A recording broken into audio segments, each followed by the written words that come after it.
দেখো এগুলা কি, আজ কয়েকদিন পর্যন্ত মনে মনে চিন্তা করতেছি এই সিজনে প্রাকৃতিক মাশরুম উঠবে, কোথায় পাই। যাক, একজন দাদা পেয়েছে, আমাদেরকে গতকাল দিয়েছে। কালকে রান্না করি নাই, আজকে রান্না করব। দেখো কি সুন্দর মাশরুমগুলো, কত মোটা মোটা হয়েছে।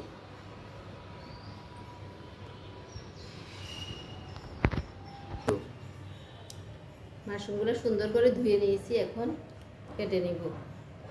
আজকে মাশরুম রান্না হবে, সেই রকম স্বাদ মাশরুম। আমার তো খুবই প্রিয়, তোমাদের কেমন লাগে জানাবে।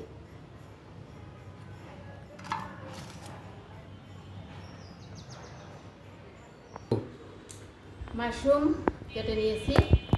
মাশরুম আজকে রান্না করব মাংসের মতো করে। আলু কেটে নিয়েছি এরকম কিউব কিউব করে, এরকম মোটা মোটা করে। পেঁয়াজ কেটে নিয়েছি, রসুন, কাঁচামরিচ ফালি করে নিয়েছি। এখানে আছে বাটামরিচ দিয়ে আজকে একদম মাংসের স্টাইলে মাশরুম রান্না হবে। সব কেটে কুটে পরিষ্কার করে নিয়েছি।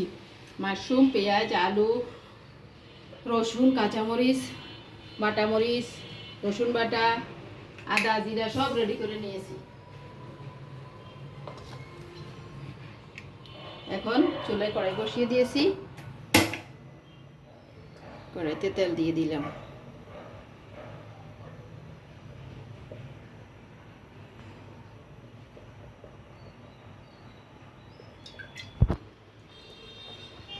এবার সবগুলো একসাথে, সব রকম মশলা দিয়ে একসাথে মেখে নেব।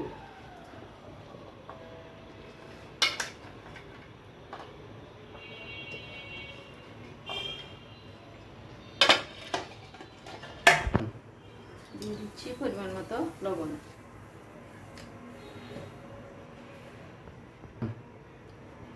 দিয়ে দিলাম হলুদের গুঁড়া, দিয়ে দিচ্ছি বাটামরিচ, দিয়ে দিচ্ছি রসুন বাটা,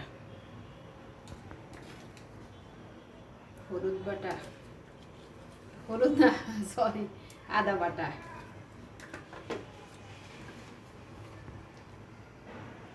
জিরা বাটা। এখানে জিরা, ধনে, গোলমরিচ সব একসাথে বাটা আছে। দিয়ে দিচ্ছি একটু কাঁচা সরিষার তেল।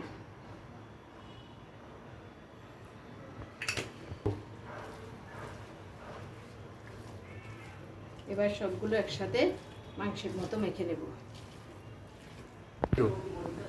তেল গরম হয়ে গেছে, এদিকে আমার সব মশলা দিয়ে মাশরুমও মাখা হয়ে গেছে।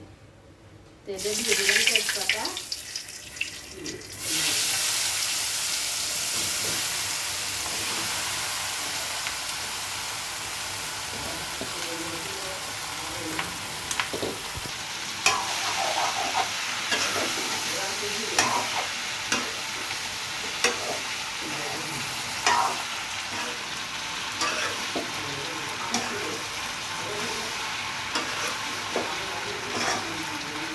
নেড়ে ছেড়ে এখন ডেকে দিব।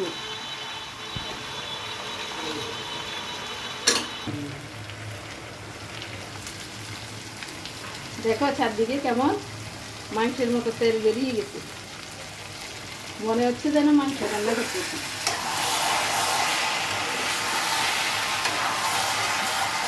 সেই রকম একটা সেন্ট বেরিয়েছে। তোমরা তো পাচ্ছ না, আমি কাছে আছি, আমি সেই সেন্টটা অনুভব করতেছি।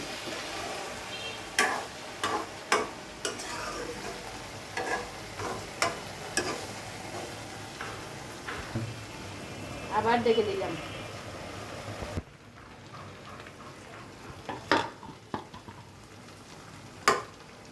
আলুগুলো মোটামুটি নরম হয়ে গেছে। আলু নরম হয়ে যাওয়া মানে মাশরুমও সিদ্ধ হয়ে গেছে।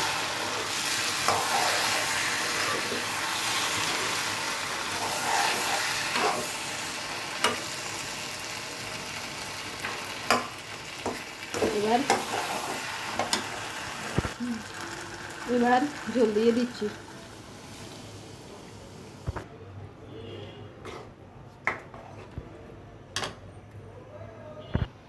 কাঁচামরিচগুলো এখন দিয়ে দিচ্ছি।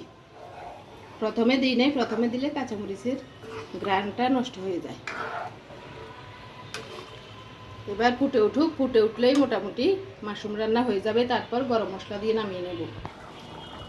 মাংস ছাড়া আজকে নিরামিষ মাংস হয়ে গেল। এখন শুধু গরম মশলা দিয়ে নামিয়ে নেব।